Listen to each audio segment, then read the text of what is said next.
नमस्कार दोस्तों, हमारे YouTube चैनल में आप सभी का हार्दिक स्वागत है। जैसा कि आप सभी को सर्वविदित है कि प्रत्येक वर्ष आश्विन माह की कृष्ण पक्ष की अष्टमी को जितिया व्रत अर्थात जीवित पुत्री का व्रत किया जाता है। आज हम उसकी कथा का श्रवण करेंगे तथा पूजा विधि भी जानेंगे। उसके पहले आप सभी से विनम्र अनुरोध है कि अगर आप हमारे YouTube चैनल पर नए हैं तो हमारे इस चैनल को सब्सक्राइब कीजिए। हमारे द्वारा डाले गए वीडियोज़ अगर आपको पसंद आते हैं तो आप उन्हें लाइक कीजिए। अपने परिवारजनों और मित्रगणों में इसे शेयर करना ना भूलिए। हमने हमारे YouTube चैनल पर 2 जीवित पुत्री का व्रत की कथा पहले से डाल रखी है, आप उन्हें भी श्रवण कर सकते हैं। तो चलिए अब सुनते हैं अलग अलग धार्मिक मान्यताओं के आधार पर आधारित अन्य कथाएं।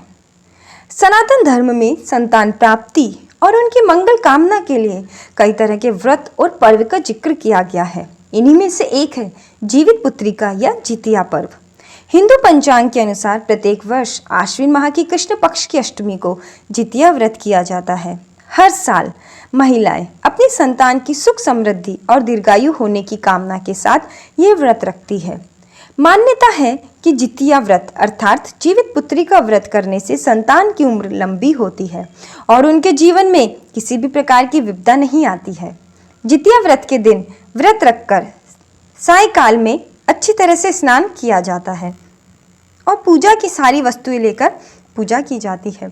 साथ ही व्रत कथा जरूर पढ़ा जाता है। व्रत कथा के बिना जितिया पूजा अधूरी ही मानी जाती है। तो चलिए सुनते हैं जितिया व्रत की कथा। की पहली कथा इस प्रकार है। गंधर्वों के राजकुमार का नाम जीमूतवाहन था। वे बड़े उदार और परोपकारी थे।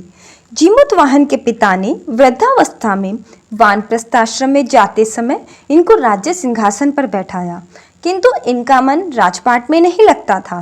वह राज्य का भार अपने भाइयों पर छोड़कर स्वयं वन में पिता की सेवा करने चले गए। वहीं पर उनका मलयवती नामक राज्य कन्या से विवाह हो गया। एक दिन जब वन में भ्रमण करते हुए जीमूतवाहन काफी आगे चले गए, तब उन्हें एक वृद्धा विलाप करती हुई दिखाई दी।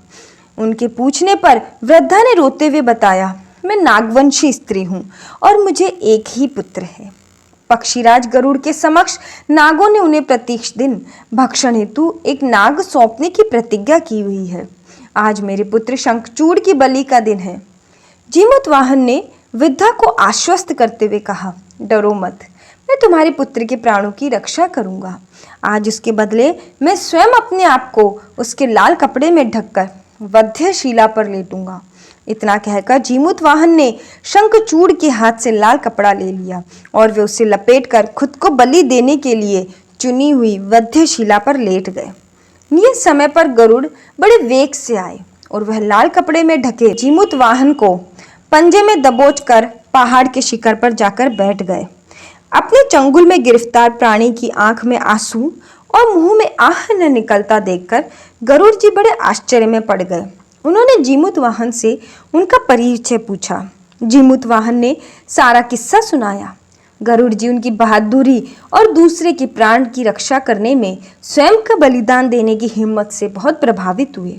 प्रसन्न होकर गरुड़ जी ने उनको जीवन दान दे दिया तथा नागों की बलि न लेने का वरदान भी दे दिया। इस प्रकार जीमूतवाहन के अदम्य साहस से नाग जाति की रक्षा हुई। तब से पुत्र की सुरक्षा हेतु जीमूतवाहन की पूजा की प्रथा शुरू हो गई। आश्विन कृष्ण अष्टमी को प्रदोष काल में पुत्रवती महिलाएं जीमूतवाहन की पूजा करती है। कैलाश पर्वत पर भगवान शंकर माता पार्वती को कथा सुनाते हुए कहते हैं कि आश्विन कृष्ण अष्टमी के दिन उपवास रखकर जो स्त्रियां साय प्रदोष काल में जीमूतवाहन की पूजा करती है तथा कथा सुनने के बाद आचार्य को दक्षिणा देती है, वह पुत्रों का पूर्ण सुख प्राप्त करती है। व्रत का पारण दूसरे दिन अष्टमी तिथि की समाप्ति के पश्चात किया जाता है। यह व्रत अपने नाम के अनुरूप पुत्र प्रदान करने वाला है। बोलिए जीमूतवाहन की जय, भगवान श्री शंकर की जय। धार्मिक मान्यताओं के अनुसार इसकी एक और कथा प्रचलित है, वह इस प्रकार है। नर्मदा नदी के पास एक कंचनबटी नाम का नगर था। वहां के राजा का नाम मलाई केतु था। उसी नर्मदा नदी के पश्चिम और बालूहटा नाम की मरुभूमि थी, जिसमें एक विशाल पेड़ पर चील रहती थी। और उसी पेड़ के नीचे एक सियारिन भी रहती थी। चील और सियारिन दोनों ही पक्की सहेलियां थी। कुछ महिलाओं को जितिया व्रत करते देख चील और सियारिन ने भी यह व्रत करने का संकल्प लिया और दोनों ही भगवान श्री जीमूत वाहन की पूजा और व्रत करने का प्रण लिया। जिस दिन दोनों को व्रत रखना था, ठीक उसी दिन शहर के एक बड़े व्यापारी की मृत्यु हो गई और उनका दाह संस्कार वही मरुस्थल पर हुआ। मुर्दा देखकर सियारिन को भूख लगने लगी और वह खुद को रोक नहीं पाई, जिसके कारण उसका व्रत टूट गया। परंतु चील ने खुद पर संयम रखा और पूरी श्रद्धा और नियत से अपना व्रत पूरा किया और अगले दिन व्रत का पारण भी किया। उसके बाद अगले जन्म में दोनों सहेलियों ने पुत्री के रूप में एक ब्राह्मण परिवार में जन्म लिया। उनके पिता का नाम भास्कर था। चील बड़ी बहन और सियारिन छोटी बहन बनी। बड़ी बहन का नाम शीलावती रखा गया और उसकी शादी बुद्धिसेन के साथ हो गई। छोटी बहन का नाम कपूरावती रखा गया और उसकी शादी उस शहर के राजा मलाय केतु से हुई। छोटी बहन कपूरावती कंचनवटी नगर की रानी बन गई। अब भगवान जीमूत वाहन के आशीर्वाद से बड़ी बहन शीलावती को 7 पुत्र प्राप्त हुए, लेकिन कपूरावती के बच्चे जन्म लेते ही खत्म हो जाते थे। कुछ सालों बाद शीलावती के 7 पुत्र बड़े हो गए और राजा के दरबार में काम करने लगे। उन्हें देखकर कपूरावती के मन में ईर्ष्या और जलन की भावना उत्पन्न हो गई। इस ईर्ष्या की भावना में कपूरावती ने राजा से कहकर शीलावती के 7 बेटों के सर कटवा दिए। फिर उन 7 सिरों के साथ उन्हें बर्तन में डालकर ढक दिया और शीलावती के पास भिजवा दिया। यह सब देख भगवान जीमूत वाहन ने मिट्टी की सहायता से 7 भाइयों के सर बनाए और सभी सिरों को धड़ से जोड़कर उन पर अमृत छिड़क दिया, जिसके कारण वे 7 भाई फिर से जिंदा हो गए और घर लौट आए। रानी ने जो कटे सर भिजवाए थे वह सब फूल बन गए। कपूरावती समाचार पाने को बहुत व्याकुल थी, लेकिन जब उसे इस बात का पता चला तो वह अपनी बड़ी बहन के घर गई और वहां सबको जिंदा देखकर आश्चर्य में पड़ गई और बेहोश हो गई। जब कपूरावती होश में आई तो उसे अपनी बड़ी बहन से यह सारी बात बताई और अपनी गलती का पछतावा किया। भगवान जीमूत वाहन की कृपा से बड़ी बहन को पूर्व जन्म की सारी बात याद आ गई और वह अपनी छोटी बहन को उसी पेड़ के नीचे लाकर पूर्व जन्म की सारी बातें सुनाई, जिससे कपूरावती फिर बेहोश हो गई। जब राजा तक इस बात की सूचना मिली तो उन्होंने उसी जगह पर पेड़ के नीचे कपूरावती का दाह संस्कार कर दिया। हे जीमूत वाहन, जैसे आपकी कृपा से बड़ी बहन के 7 पुत्रों की हर परेशानी, हर मुसीबत से आपने रक्षा की, वैसे ही कथा कहने और सुनने वाले के भी पुत्रों की आप हर प्रकार की मुसीबत, आपदा, विपदा से सदैव रक्षा करना। बोलो जीमूत वाहन की जय। जितिया व्रत की एक और अन्य कथा है। धार्मिक मान्यता के अनुसार एक अन्य कथा इस प्रकार है कि 2 बहनें थी जिनका नाम था चूलिया और सियरिया। चूलिया बहुत मेहनती थी और गरीब भी थी। वह मजदूरी करके अपने बच्चों को पालती थी, लेकिन सियरिया गलत आचरण वाली थी, जो हमेशा मौज और ऐश करती थी और चूलिया से जलती भी थी। हर वक्त सियरिया यह सोचती कि चूलिया इतना खुश कैसे रहती है। चूलिया की हंसी खुशी सियरिया से सहन नहीं हो पाती थी, जिसके कारण सियरिया चूलिया के संतानों को सताने के कई प्रयास कर चुकी थी और कई बार चूलिया के बच्चों को खत्म करने की कोशिश भी कर चुकी थी। किंतु चूलिया के तपस्या और व्रत के कारण उसके बच्चे हमेशा सुरक्षित बच जाया करते थे। एक दिन सियरिया चूलिया के सभी बच्चों को लेकर जंगल में लकड़ी चुनने के लिए लेकर गई। वहां जंगल में लकड़ी को चुनते चुनते बच्चे थक गए और थोड़ी देर के लिए सो गए। बच्चों को सोते देख सियरिया ने सभी बच्चों का सिर काट दिया और टोकरी में रखकर वापस घर आ गई और चूलिया को वह टोकरी भेंट में दे दी और कहा, दीदी, मैं जंगल से आपके लिए नारियल लाई हूँ, बच्चों को खिला देना। चूलिया ने उस टोकरी को उठाकर रख दिया, परंतु उसने देखा नहीं कि उस टोकरी में क्या है और अपने बच्चों की प्रतीक्षा करने लग गई। जब शाम से रात हो गई और बच्चे वापस नहीं आए तो वह बहुत परेशान हो गई। बड़े ही करुण स्वर में जोर जोर से रोने लगी। करुणा भरी स्वर को शंकर पार्वती जी ने सुना। उनसे रहा नहीं गया। पार्वती जी ने महादेव जी से कहा, हे प्रभु, कोई दुखियारी बहुत रो रही है, उसके रोने में बहुत दर्द छुपा हुआ है, मुझसे बर्दाश्त नहीं हो पा रहा है, हमें चलकर देखना चाहिए कि कौन रो रहा है और क्यों रो रहा है। तब इस बात पर महादेव जी ने कहा कि यह मृत्यु लोक है और यहाँ पर ये सारी साधारण सी बातें हैं। लेकिन पार्वती के हठ के कारण महादेव उनके सामने झुक गए और चूलिया के पास जाकर उसके रोने का कारण पूछने लगे। महादेव जी के पूछने पर चूलिया ने अपने रोने का कारण विस्तार से बता दिया। शंकर जी ने जब ध्यान लगाया तो उन्होंने चूलिया के बच्चों को जंगल में मृत पाया, जिसके बाद शंकर जी ने पार्वती जी को अनुरोध किया और बच्चों को पुनर्जीवित कर दिया। बच्चे नींद से उठकर मौसी को ढूंढ रहे थे, किंतु मौसी वहां नहीं थी और बच्चे डर कर घर आ गए। मौसी के सारे कार्य माँ के सामने बता दिए। यह सब सुनकर चूलिया सियरा के पास जाकर लड़ने लगी कि तुम मेरे बच्चों को जंगल में क्यों अकेला छोड़ आई। दोनों बहनों में लड़ाई शुरू हो गई और यह लड़ाई 7 दिन 7 रात तक चलती रही, किंतु इस लड़ाई का कोई हल नहीं निकला। जिसके बाद दोनों ने उस जंगल में एक तपस्वी को घटना सुनाई। घटना को सुनने के बाद तपस्वी ने दोनों को आदेश दिया कि तुम दोनों जाकर पास में खेल रहे बच्चों को बाल से पकड़कर घसीटते हुए मेरे पास लेकर आओ, उसके बाद मैं निर्णय करूंगा। चूलिया बच्चों की माँ थी, उससे बच्चों की पीड़ा देखी ना जा सकी। उसने महात्मा के वचनों का पालन नहीं किया, लेकिन सियरिया दौड़ती गई और खेलते हुए बच्चों को बाल से पकड़कर खींचकर ले आई। जिसके बाद तपस्वी ने सियरिया को यह श्राप दिया कि हर जन्म में इसी प्रकार तू सदैव जलती रहेगी और दुखी होती रहेगी। जो महिला किसी बच्चे की पीड़ा और माँ की ममता को नहीं जानती, जीवन भर धरती पर दुख भोगने के अलावा और कुछ नहीं कर पाएगी। हे जीमूत वाहन भगवान, जिस प्रकार आपने चूलिया के बच्चों की रक्षा करी, उसी प्रकार हर माँ के बच्चे की रक्षा करना। हे शंकर महादेव जी, हे पार्वती माँ गौरा माँ, जिस प्रकार आपने चूलिया के दुख दर्द को सुना, उसी प्रकार धरती पर रहने वाली प्रत्येक मनुष्य के दर्द को सुनिए और उनके सभी दुखों को दूर कीजिए।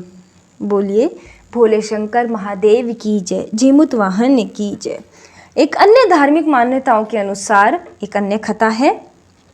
2 बहनें थी, एक का नाम था सुकिया और दूसरा का नाम था दुखिया। दोनों का भाग्य उनके नाम जैसा ही था।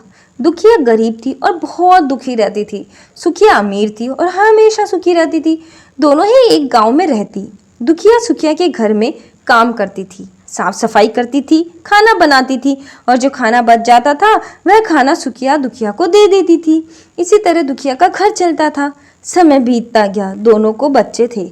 सुखिया को 2 पुत्र थे और दुखिया को भी 2 पुत्र थे। जब जितिया का व्रत आया तो दोनों बहनों ने जितिया का व्रत रखा।